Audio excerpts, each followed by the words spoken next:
இன்னைக்கு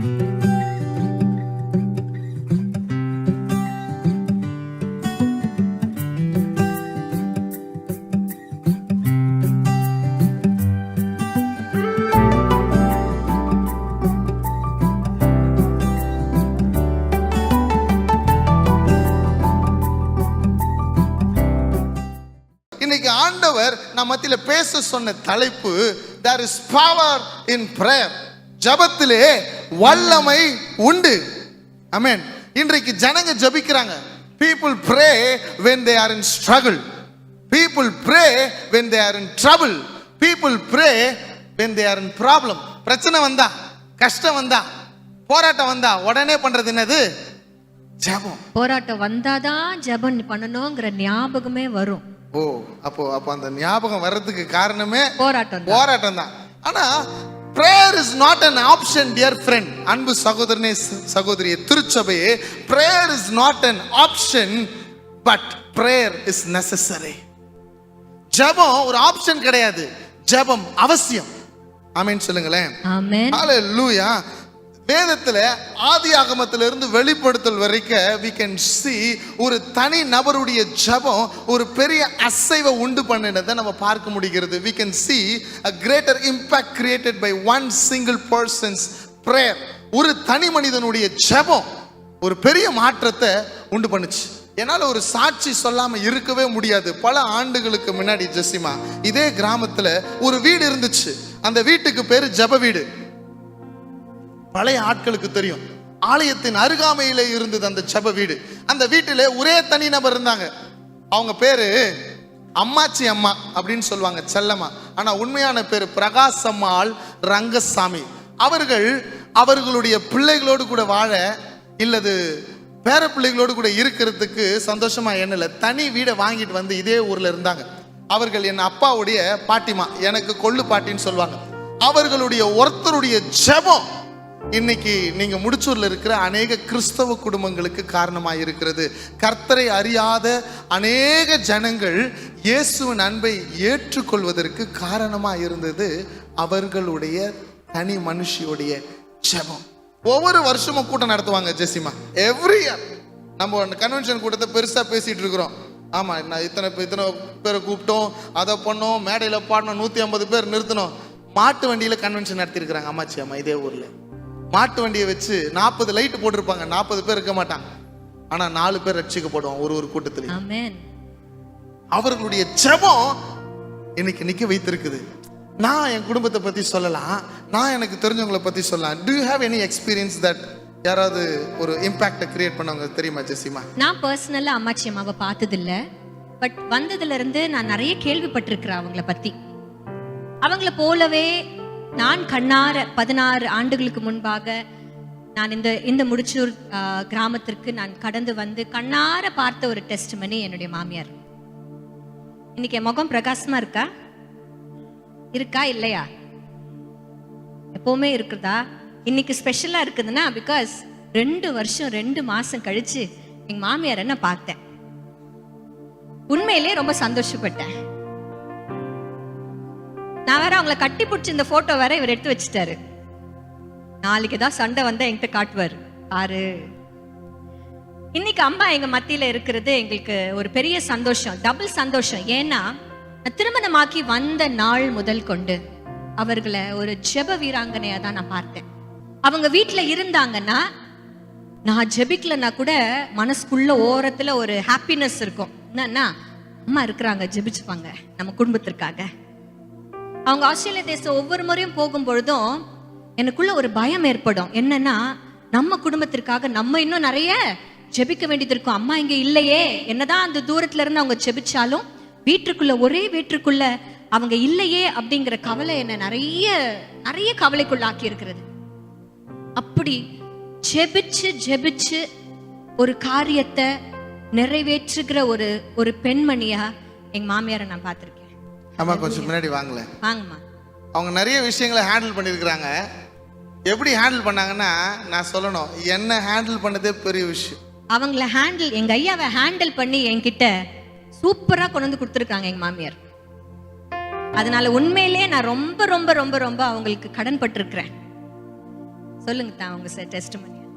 என்னுடைய காலேஜ் லைஃப்ல மிகவும் மோசமான ஒரு ஆள். கிறிஸ்தவன் எப்படி வாழக்கூடாதோ அதுக்கு ஒரு அடையாளமா என்ன தான் காமிப்பாங்க. அப்போ எங்க அம்மா என்னுடைய பாக்கெட்ல சிகரெட் பாக்கெட் பார்த்துருக்குறாங்க. ஒரு தாயினுடைய பதப்பதைப்பு எப்படி இருக்கும் யோசிச்சு பாருங்களேன். என் துணியெல்லாம் அவங்க தானே துவைக்கணும். பார்த்துட்டு அவங்க வந்து எங்க அப்பாவுக்கும் எனக்கும் பயங்கர சண்டை. எங்க அப்பா வேற மாதிரி ஹேண்டில் பண்றாரு. டேய் நான் வானான்னு சொல்ல மாட்டேன், ஆனா உன் காசுல புடுறா, என் காசுல பிடிக்காதுன்னு அவர் சண்டை போடுறாரு.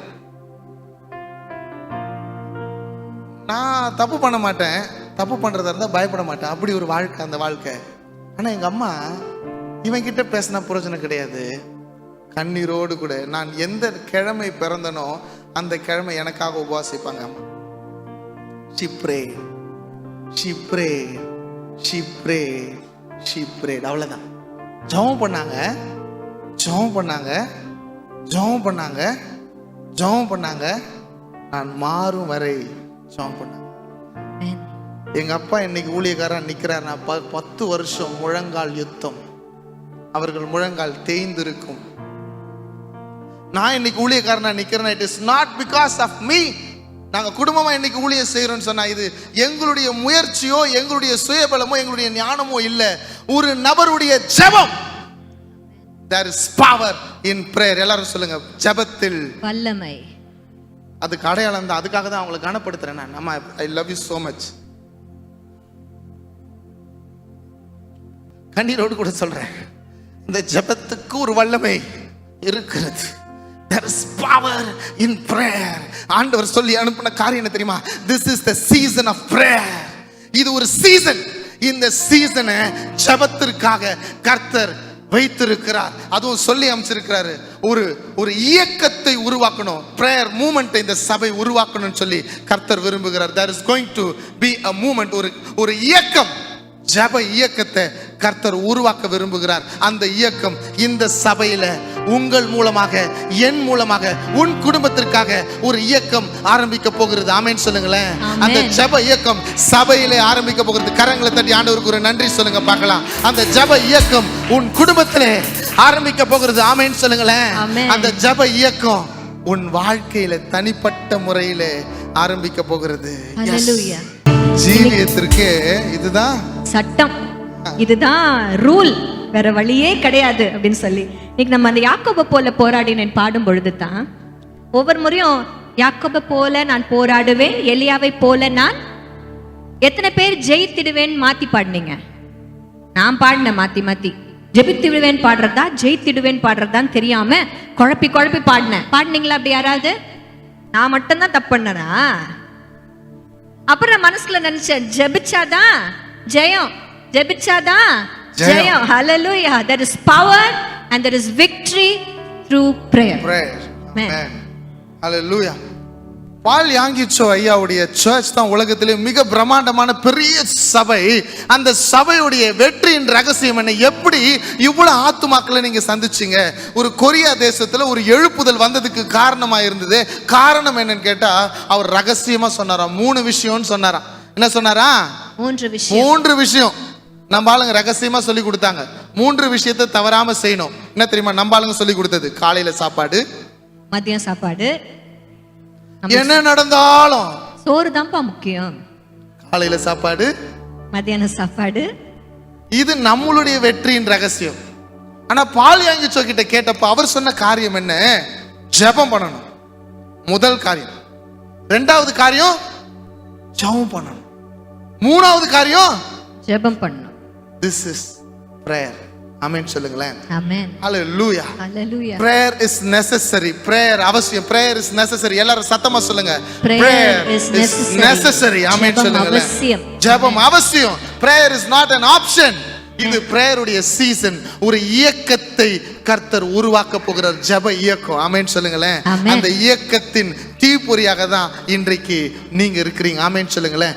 இந்த ஜெபம் கரெக்ட்மா? ஜெப இயக்கம் ஆரம்பிக்கணும், ஜெபம் பண்ணணும், ஜெபம். இந்த ஜெபத்தை எப்படி பண்றது?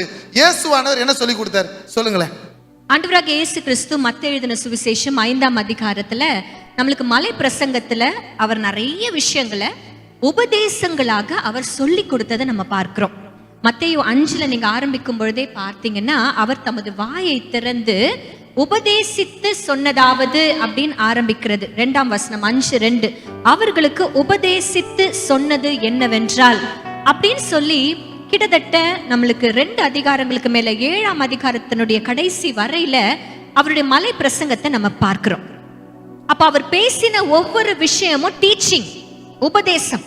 எப்ப தெரியுமா ஆரம்பிச்சார் அவர் உபதேசத்தை? 12 வயசுல தேவாலயத்திற்கு சென்று அநேக உபதேசியார் மத்தியில அவர் அமர்ந்திருக்கவும் அவர்களை கேள்விகள் கேட்டு அவர்களை ஆச்சரியப்படத்தக்கதாக அங்க ஆரம்பிச்ச அவருடைய டீச்சிங் இப்பொழுது 30 ஆண்டுகளுக்கு மேல ஒரு 30 இயர்ஸ்ல அவருடைய மினிஸ்ட்ரி ஆரம்பிக்கும் பொழுது அவர் டீச் பண்றாரு about a lot of things. அதுல ஒரு முக்கியமான விஷயம்தான் 6ஆம் அதிகாரத்துல நம்ம வாசிக்கிறோம். 5ஆம் வசனத்திலிருந்து 13ஆம் வசனம் வரையில ஒரே ஒரு காரியத்தை குறித்து அவர் உபதேசிக்கிறத நம்ம பார்க்கிறோம். அந்த காரியம் என்ன தெரியுமா? ஜெபம். ஜெபம். ஹல்லேலூயா. ஆமென். 5ஆம் அதிகாரத்துல அவர் ஆரம்பிக்கிறாரு, அன்றியும் நீ ஜெபம் பண்ணும்போது. ஹல்லேலூயா. ஹல்லேலூயா. மலை பிரசங்கத்துல எத்தனை பேர் வந்திருப்பாங்க? லட்சக்கணக்கான ஜனங்கள் அமர்ந்திருந்து அவர்கள் உபதேசங்களை கேட்டுக்கொண்டிருந்தார்கள் என்று நம்மளுக்கு தெரியும். But he was specifying with one single person. ஒவ்வொருவரையும் தனிநபரோடு கூட அவர் தெளிவாய் பேசுகிறார். நீ பர்சனலைஸ் பண்றார் ஆண்டவர். அன்றியும் நீ ஜெபம் பண்ணும்போது என்று சொல்லி பர்சனலைஸ்டா அவர் பேசுகிறத நம்ம பார்க்கிறோம். மாயக்காரரை போல் இருக்க வேண்டாம், மனுஷர் காணும்படியாக அவர்கள் ஜெப ஆலயங்களிலும் வீதிகளின் சந்திகளிலும் நின்று ஜெபம் பண்ண விரும்புகிறார்கள். அப்படி பண்ணாதீங்க. 6ஆம் வசனத்துல சொல்றாரு, நீயோ ஜெபம் பண்ணும்போது உன் அறை வீட்டுக்குள் பிரவேசித்து உன் கதவை பூட்டி அந்தரங்கத்தில் இருக்கிற உன் பிதாவை நோக்கி ஜெபம் பண்ணு. ஹல்லேலூயா. ஹல்லேலூயா. ஆண்டவர் நம்மளுக்கு சொல்லி கொடுக்கிற ஒரு பாடம் என்ன தெரியுமா? What is your intention of prayer? மற்றவர்கள் காண வேண்டும் என்று நீ ஜெபிக்கிறியா, இல்ல அந்தரங்கத்துல பார்க்கிற உன் பிதா கேட்கும்படியாய் நீ ஜெபிக்கிறியா? ஆண்டவர் நம்மகிட்ட சொல்ற, உபதேசித்து சொல்ற ஒரு விஷயம் என்ன தெரியுமா? உன் அறை வீட்டுக்குள் பிரவேசித்து உன் கதவை பூட்டு. Create a personal space for your prayer. இன்றைக்கு வாரத்துல ஒரு நாள் ஆலயத்திற்கு வந்து நம்ம அழகா ஆராதிக்கிறோம், ஜெபிக்கிறோம். அது நம்ம ஆலயத்துல ஒன்றிணைந்து ஜெபிக்கிறோம். அது கூட்டு ஜெபம் அப்படின்னு கூட நம்ம சொல்லலாம். ஆனா கர்த்தர் கூட்டு ஜெபத்தையும் சொல்லுகிறார். ஏன்னா 9ஆம் வசனத்துல ஆண்டவர் சொல்றாரு, நீங்கள் ஜெபம் பண்ண வேண்டிய விதமாவது என்று சொல்லி, நீங்கள் என்று சொல்லி பன்மையில சொல்லி ஒரு சபைக்கு அவர் சொல்லி கொடுக்கிறார். அதே நேரத்துல இண்டிவிஜுவல் பர்சனுக்காகவும் சொல்லி கொடுக்கிறார். நீயோ ஜெபம் பண்ணும் பொழுது உன் அறை வீட்டிற்குள்ள பிரவேசித்து உன் கதவை பூட்டு. கதவை உள்ள நீங்க ஒரு ரூம்குள்ள போய் கதவை பூட்டிட்டீங்கன்னா யாரால மட்டும்தான் அந்த கதவை திறக்க முடியும்? உள்ள இருக்கிறவங்களால மாத்திரம் தான் அந்த கதவை திறக்க முடியும். ஆமென். அப்பனா என்ன தெரியுமா அர்த்தம்? Cut yourself off from the world.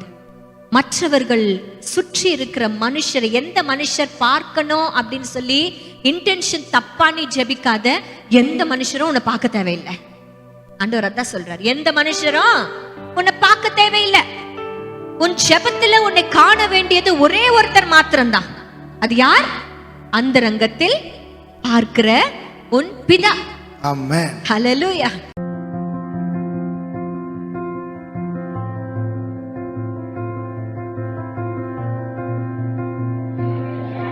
என் பேர் மீனாட்சி. நான் புது பெருங்குளத்தூர்லேருந்து வரேன். இங்கே வந்து மகளிர் சுய தொழில் கற்றுக்கிறதுக்காண்டி டெய்லரிங் சொல்லி தராங்க. இது 4 மந்த் கோச்சு. நல்லா சொல்லி கொடுக்குறாங்க. நான் வந்து 2 வாரம் தான் ஆகுது. அதுக்குள்ளேயும் நான் நல்லா கற்றுக்கிறேன். இங்கே வந்து நம்ம டெய்லரிங் மட்டும் இல்லாமல் நம்ம கிட்ட அக்காங்க வந்து நல்லா நம்ம ஃபேமிலியாகவும் நடந்துக்கிறாங்க. நம்ம குடும்பத்தை பற்றி சொல்லி கொடுக்குறாங்க. நம்ம குழந்தைகிட்ட எப்படி நடக்கணும், நம்ம குடும்பத்தில் எப்படி இருக்கணும், எல்லாத்தையும் பற்றி சொல்லி தராங்க. இங்கே வந்து நமக்கு 4 மந்த் டெய்லரிங் முடிச்சதுக்கு அப்புறம் நம்ம எக்ஸாம் வைப்பாங்க. அதுலேயே நமக்கு நல்ல பெனிஃபிட் இருக்குது.